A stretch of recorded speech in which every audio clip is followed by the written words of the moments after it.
The show for today. The guest is Mr. RPickard, and he is a professor at Tennessee State University, and the topic is Congressman Richard Fulton from 1962 to 1972. And of course, Professor Pickard, let's see if we can pick up with Congressman Fulton, and why don't you give us a little background information in reference to him, how he became a congressman and that kind of information. Okay. Congressman Fulton was a local boy. He grew up here off Gallatin Road there in East Nashville. And he was a popular kid, classic popular kid. He was president of his senior class in high school at East High School. He was on the football team, very good football player. And this was a time when football, local sports like that, high school sports, was very important. There was no professional sports at the time. And very handsome young man, always, still today, a very handsome man, blessed with good looks. He was very close to his brother, Lyle Fulton, for whom the bridge over here is named, and for whom his son is named. And he and Lyle delivered papers in East Nashville there, and they also worked with George Barrett, who would play an important part in Fulton's career and in the history of Nashville. And after he graduated in 1945, just a few months before the Japanese surrender, and he enlisted in the Navy. On December of that year, he married his high school sweetheart, Jewel Simpson.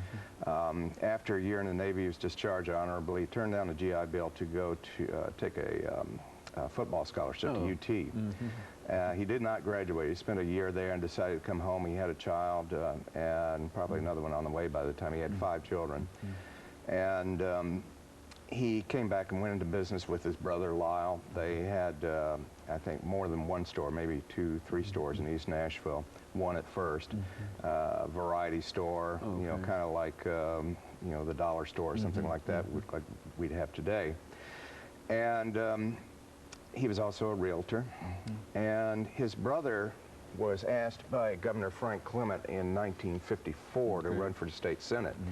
Now, at that time, the state senators and state representatives were elected at large in Davidson County. This was before the Baker versus Carr decision. And also, the legislature was really under the thumb of the governor. The governor told them what to do, pretty much.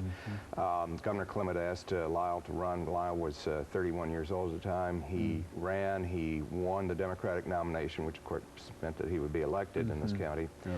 And, but then he, unfortunately, he died of cancer. Very tragic, and very tragic for Nashville. John Sigenthaler, whom I interviewed for this and some other research, and who's been to my, as you know, has been to my class several times, told me that, or he described Lyle as Lincoln-esque. So he might have been a great figure. In any case, Governor Clement asked Mr. Fulton to run, and the county court would decide who would fill that seat. And the problem was he was only 27 years old at the time. The Constitution requires it to be 30 to be in the Senate. And according to Fulton, and I haven't followed that directly, but I assume this, because of the circumstances, to be true, Clement told him there are ways of getting around this, and there weren't. He got to the Senate and then was not seated, and caused controversy. But anyway, 2 years later, he ran for Congress. Now, the 5th District's congressman from 1940 to 1956 was a former editor at the Tennessean named Jerry Percy Priest, who, for whom, you know, lots of things are named around town here. And he was a very good congressman. He was very much like most Middle Tennessee Democrats. He was a national rather than a regional Democrat, not a Dixiecrat, definitely. In fact, I found a letter from Strom Thurmond in his papers asking him to support the Dixiecrat Party in 1948, which he did not do. He was also majority whip for a while, and then by 1956 was chair of a powerful committee, Public Works and Transportation. Fulton ran against him. He was only 29 years old at the time, and one of the things that he criticized Priest for doing was Priest did not sign something called the Southern Manifesto, which was a statement of principles by Southern congressmen opposing the Supreme Court's decision 2 years earlier and promising massive resistance to integration. Only a few Southern congressmen did not sign that, but interestingly, a majority of Tennessee's House delegation did not sign the manifesto. That included 3 Middle Tennessee Democrats, Joe Evans, Percy Priest, and Ross Bass, and the 2 Republicans representing the state at the time, Carol Reese, who was conservative Republican but very pro-civil rights, and Howard Baker Sr., father of the senator. And both of our senators, neither of our senators signed the manifesto. Lyndon Johnson of Texas was not asked to sign. He was majority leader, but these 2 senators, our 2 senators, refused to sign on principle. Fulton criticized him for that and said he would have signed. He talked about a lot of other issues too. He really didn't go off on a hardcore segregationist campaign, but he did have conservative support, including the banner, and Nashville very favorable to him. They'd be very unfavorable later. After he got beat 2-1, he ran 2 years later on a legislative ticket backed by organized labor for the state senate, and was elected to the state senate, and of course this time seated. At that time, again, the legislature under the domination of the governor had only met once every 2 years, and the governor was Buford Ellington, originally of Mississippi, described himself at the time an old-fashioned segregationist. But Fulton had the bug, and he ran for Congress in 1960. Now,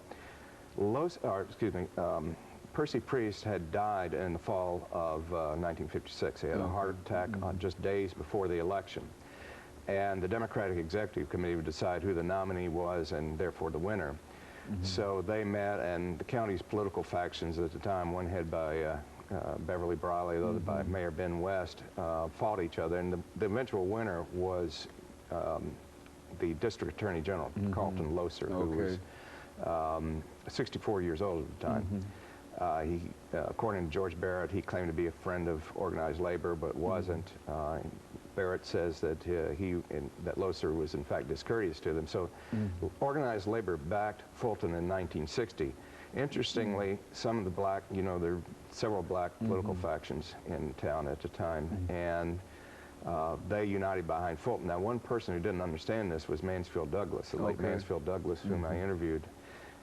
One of the great public servants of Davidson County, I think, and he even thought he heard Fulton use the N-word on television once. So he confronted Fulton about this, and Fulton apparently gave him a satisfactory answer. He said, I was worried about I was embarrassed by the violence and opposition to school integration. So he had solid support from the black community after that. Okay, and of course, let us take this second commercial break here, Professor Pickard, and then we'll pick up at that instant. And of course, we'll be back with our audience following this very, very short commercial break. We're talking to